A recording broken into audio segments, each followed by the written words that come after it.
Now to Frank Cassidy for this week's Public Service Report. The announcement this week that the Department of Health plans to contract out many of its payment functions gives us an excuse to look at the Public Service's record of outsourcing and whether it's always in the interest of the taxpayer.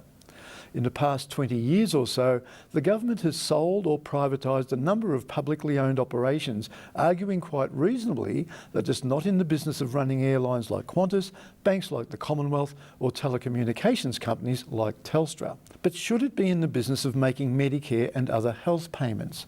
To find out, maybe we should look at the success or otherwise of unemployment services, which were outsourced to the private sector about 15 years ago.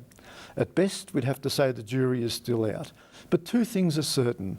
The community no longer has that feel-good factor of knowing an organisation we all own is working on our behalf to help others in need. And secondly, the government has lost one of its most powerful weapons in the war against unemployment, poverty and homelessness. The lesson is that outsourcing public services needs to be approached very carefully with an eye to the long term, because once they're gone, they can't come back.